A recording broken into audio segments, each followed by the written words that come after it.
20 October 2025 বিশ্ব পরিসংখ্যান দিবস ও জাতীয় পরিসংখ্যান দিবস।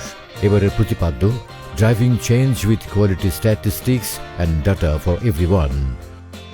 পরিকল্পনা প্রণয়ন, বাস্তবায়ন ও পরিবীক্ষণ সহ উন্নয়নের প্রতিটি পদক্ষেপে প্রয়োজন নির্ভরযোগ্য তথ্য উপাত্ত।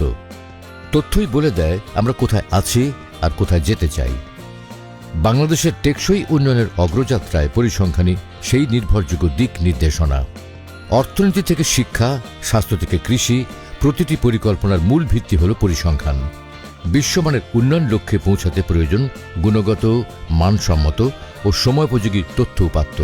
বাংলাদেশে জাতীয় পরিসংখ্যান সংস্থা হিসেবে অফিসিয়াল পরিসংখ্যান প্রস্তুতের মূল দায়িত্ব পালন করছে বাংলাদেশ পরিসংখ্যান ব্যুরো BBS।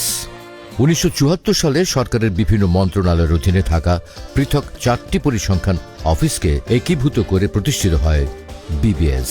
1975 সালে BBS-কে প্রশাসনিক ও নীতিগত সহায়তা প্রদানের লক্ষ্যে পরিকল্পনা মন্ত্রণালয়ের অধীনে গঠিত হয় পরিসংখ্যান বিভাগ।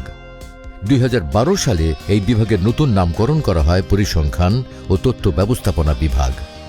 জাতীয় পরিসংখ্যান সংস্থা হিসেবে BBS এখন জাতীয় পরিসংখ্যান ব্যবস্থার মেরুদণ্ড। 2013 সালে প্রণীত পরিসংখ্যান আইন জাতীয় পরিসংখ্যান ব্যবস্থাকে দিয়েছে আইনগত কাঠামো। এই আইনের অধীনে BBS দেশের সকল অফিসিয়াল পরিসংখ্যান সংগ্রহ, প্রস্তুত, প্রকাশ ও সত্যকরণ করে থাকে। BBS ব্যতীত সরকারের অন্যান্য সংস্থা কর্তৃক অফিসিয়াল পরিসংখ্যান প্রস্তুতের অনাপত্তি প্রদানের কাজটিও করে BBS।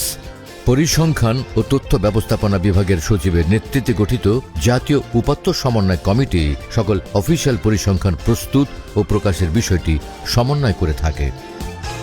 BBS তথ্য সংগ্রহে অনুসরণ করে জাতিসংঘের fundamental principles of official statistics ও UN national quality assurance framework, UN NCAF, হালনাগাদ, কৈকব ও SNA 2000